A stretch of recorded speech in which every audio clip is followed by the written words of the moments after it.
Good morning.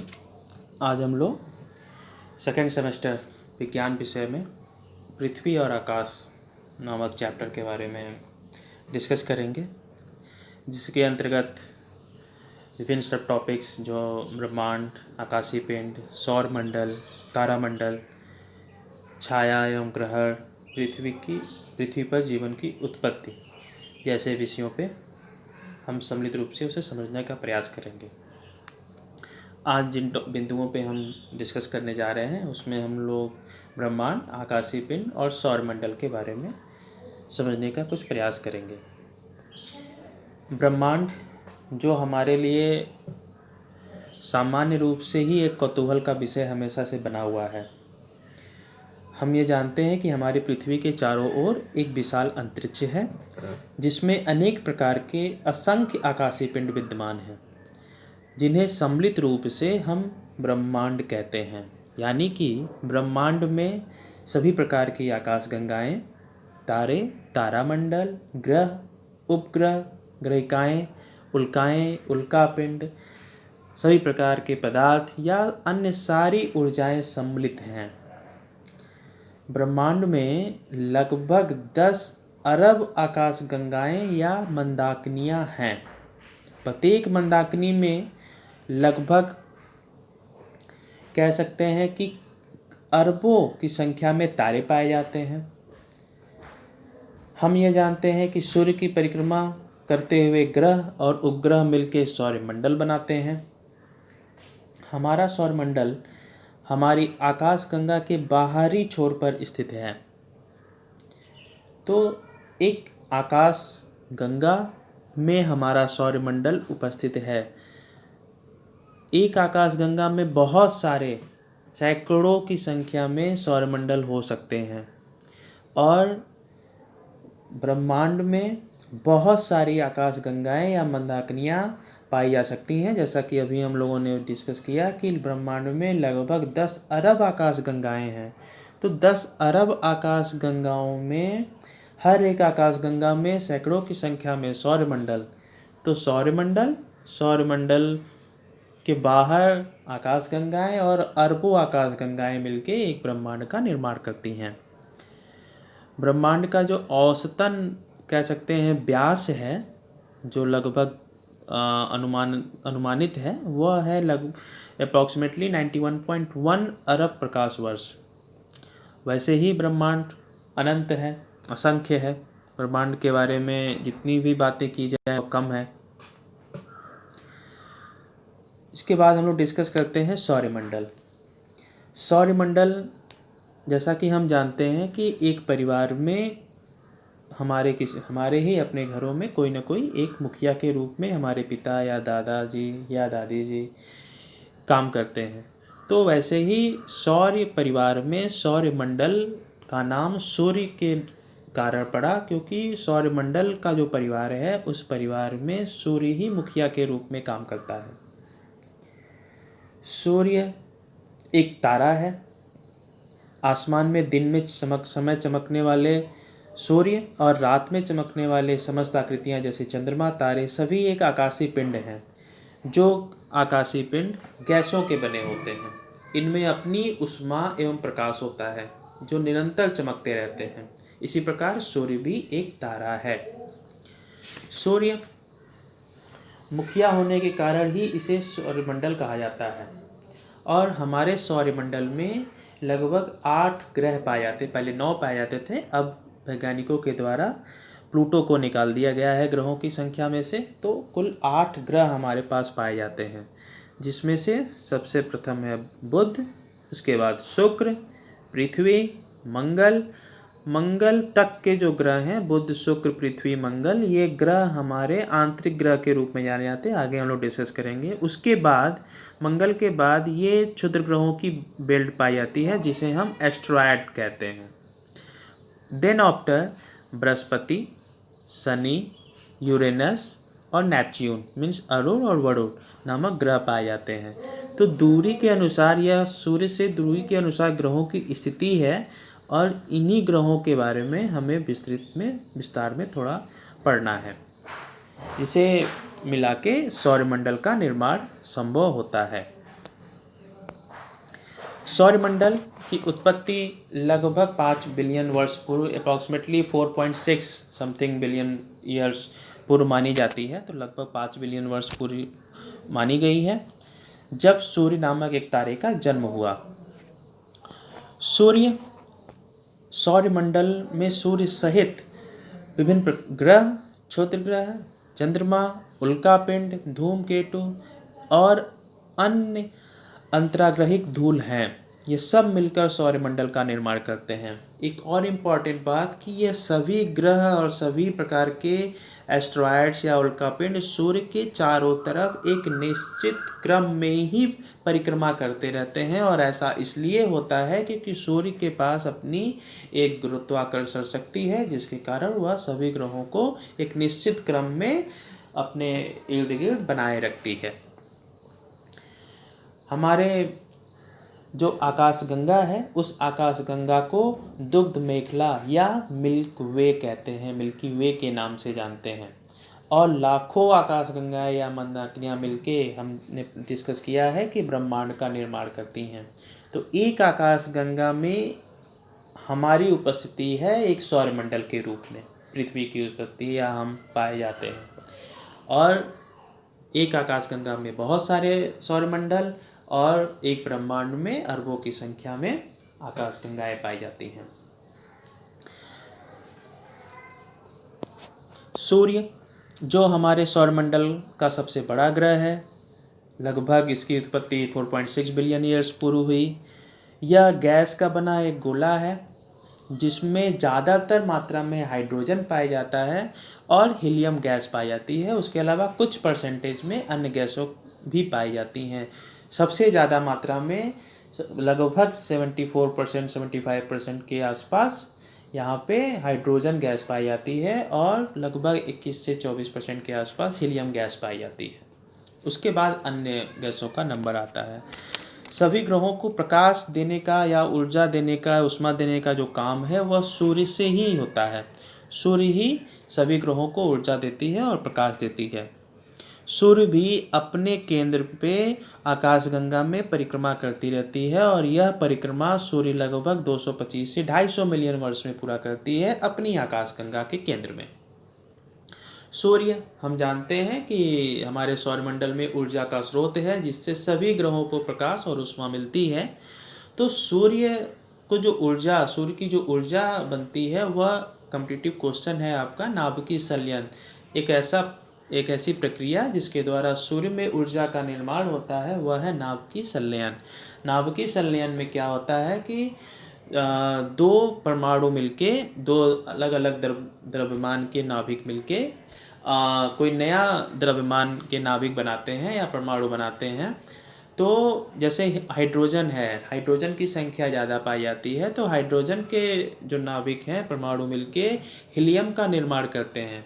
तो जो hydrogen का परमाणु है वह हीलियम से ज़्यादा भारी होता है, तो बनने वाले परमाणु की जो द्रव्यमान है वह बनाने वाले परमाणु से हल्का है। इस प्रक्रिया में कह सकते हैं द्रव्यमान का क्षरण होता है, मतलब द्रव्यमान कम होता है, टूटता है। तो जो टूटने वाला द्रव्यमान है वह आइंस्टीन के समीकरण E=mc² के अनुसार, इस प्रक्रिया को समझाया आइंस्टीन ने, के अनुसार जो क्षरण द्रव्यमान का है वह ऊर्जा में रूपांतरित हो जाता है और वही ऊर्जा हमें प्रकाश और ऊष्मा के रूप में सूर्य से प्राप्त होती है। और यह एक निरंतर चलने वाली प्रक्रिया है जिसके द्वारा सूर्य हमें ऊष्मा देता है या ऊर्जा दे पाता है सभी ग्रहों को, जिसे हम नाभिकीय संलयन कहते हैं। सौरमंडल में 8 ग्रह पाए जाते हैं जिन्हें 2 भागों में बांटा गया है, आंतरिक ग्रह और बाह्य ग्रह, means external planets and internal planets. Internal और एक्सटर्नल प्लैनेट्स के बीच में एस्ट्रॉयड बेल्ट पाई जाती है जिसे हम क्षुद्र ग्रह का घेरा कहते हैं। यहाँ पे डायग्राम में हम लोगों ने देखा था कि मंगल ग्रह और बृहस्पति के बीच में ये जो प्लेट है जिसे हम एस्ट्रॉयड बेल्ट कहते हैं, क्षुद्र ग्रहों की पेटी। तो इस पेटी के क्षुद्र ग्रहों के पहले पाए जाने वाले ग्रह आंतरिक और बाद में पाए जाने वाले ग्रह बाहरी ग्रह कहलाते हैं। आंतरिक ग्रहों में सबसे इम्पॉर्टेंट है the first one is the Budh, जिसे हम मरकरी के नाम से भी जानते हैं, जो सौरमंडल का सबसे छोटा ग्रह माना जाता है और सूर्य के सबसे निकट भी। यह तेज़ी से घूमता है, सबसे तेज़ परिक्रमा करता है और 88 दिन में ही परिक्रमा पूरी कर लेता है। दोपहर के समय इसका टेम्परेचर बहुत ज़्यादा होता है, लगभग 400 डिग्री सेल्सियस के आसपास, और रात में यह टेम्परेचर -170 डिग्री सेल्सियस तक चला जाता है। इसलिए ऐसा होता है क्योंकि यहाँ कोई वातावरण नहीं है, कोई गैस नहीं पाई जाती है, तो उष्मा का अवशोषण नहीं होता है, जैसा कि हमारे धरती पे होता है। दूसरा ग्रह है हमारा शुक्र। शुक्र सौरमंडल का सबसे गर्म ग्रह है, गर्म ग्रह है। इसका तापमान लगभग 475 डिग्री सेल्सियस पाया जाता है। ऐसा इसलिए होता है क्योंकि यहाँ पे लगभग 96% के आसपास कार्बन डाइऑक्साइड पाई जाती है, जो ताप को अवशोषित करती है। और धरती, जैसा कि धरती पर ग्रीन हाउस प्रभाव या ग्रीन हाउस इफेक्ट पाया जाता है, तो कार्बन डाइऑक्साइड ऊष्मा का अवशोषण करती है, इसलिए इसे पृथ्वी की जुड़वा बहन भी कहा जाता है। लगभग पृथ्वी के जैसी ही बनावट है, तो इसलिए इसे पृथ्वी का जुड़वा बहन भी कहा जाता है।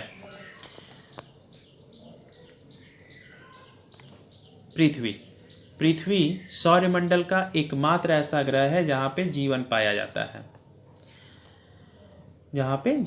जाता है। अगर हम पृथ्वी को तस्वीर देखें तो जगह जगह पे हमें नीले, सफ़ेद और हरे रंग के कलर दिखाई देते हैं। नीला का मतलब है कि पानी की उपस्थिति, इसलिए इसे ब्लू प्लेनेट भी कहते हैं। सफ़ेद मतलब बादलों का समूह दिखाई देता है, और हरा मतलब ग्रीनरी, मतलब ग्रीन प्लेनेट भी कहा जाता है इसे। ठीक है। वनस्पतियों के कारण धरती का जो वातावरण है उसमें विभिन्न प्रकार के गैसों में अधिक मात्रा में नाइट्रोजन, ऑक्सीजन और जलवाष्प सम्मिलित पाए जाते हैं। ओजोन की परत पाई जाती है, हमने पढ़ा है, जो सूर्य से आने वाली पराबैंगनी किरणों को, हानिकारक किरणों को पृथ्वी पर आने से रोकती है, जो धरती पर जीवन के लिए उत्तरदायी है। और धरती पर सबसे इम्पॉर्टेंट एस्पेक्ट है मौजूदा पीने योग्य पानी, जिससे जीवन अस्तित्व में पाया जाता है। अगर हम पृथ्वी के सूर्य से दूरी की बात करें तो पृथ्वी की जो सूर्य से दूरी है वह है लगभग 15 करोड़ किलोमीटर। तो 15 करोड़ किलोमीटर स्थित सूर्य कह सकते हैं कि सूर्य से दूर स्थित है। यह सौरमंडल का सबसे अगर बड़े ग्रह की बात करें तो 5वां सबसे बड़ा ग्रह है। इसके बाद आंतरिक ग्रह में अंतिम जो पार्ट है वह है मंगल। मंगल को लाल ग्रह कहा जाता है क्योंकि पृथ्वी से इसका रंग लाल दिखाई देता है।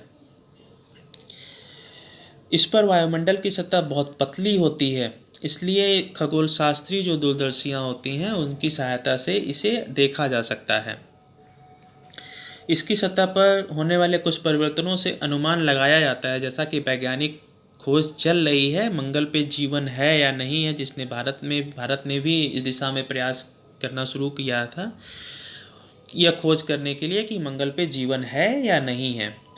तो मंगल पे जो वातावरण पाया जाता है उससे यह अनुमान लगाया जाता है या खोजा जा रहा है कि इस पर पानी हो सकता है। तो अगर पानी की उपस्थिति होगी तो यह संभव है कि मंगल पर भी जीवन संभव हो। इसके 2 प्राकृतिक उपग्रह पाए जाते हैं या 2 चंद्रमा पाए जाते हैं, जिन्हें हम फोबोस या डिमोज के नाम से जानते हैं। सूर्य से दूरी के क्रम में यह लगभग 23 करोड़ किलोमीटर दूर उपस्थित है। इसके बाद मंगल ग्रह के बाद का जो पार्ट है वह है एस्ट्रॉयड बेल्ट का, मतलब कि क्षुद्र ग्रहों का।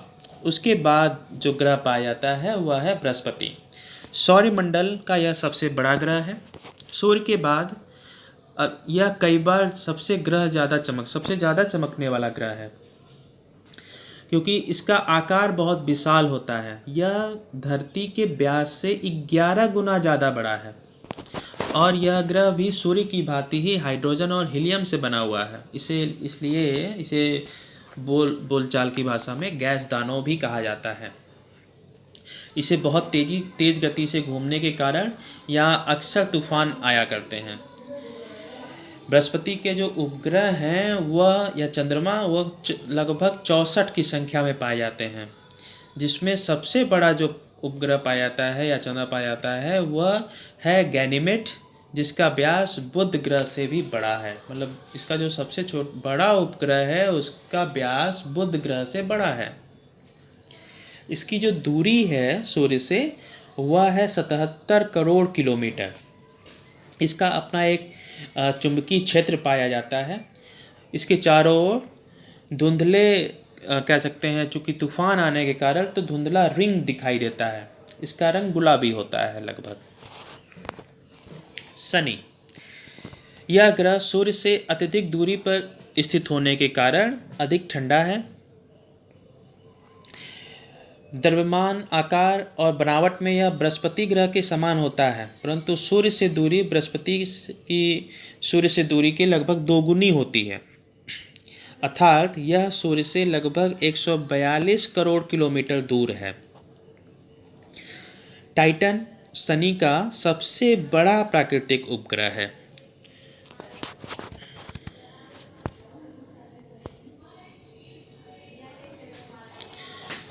उसके बाद अरुण, यूरेनस।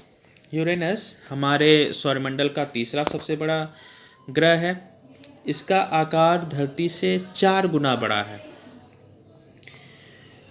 सूर्य से दूरी के क्रम में यह लगभग सूर्य से 287 करोड़ किलोमीटर की दूरी पर स्थित है।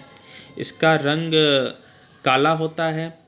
इसका तापमान, दूरी चूँकि ज़्यादा है सूर्य से, इसका तापमान बहुत कम होता है, ठंडा है। उसके बाद नंबर आता है वरुण का, मीन्स नेपच्यून का।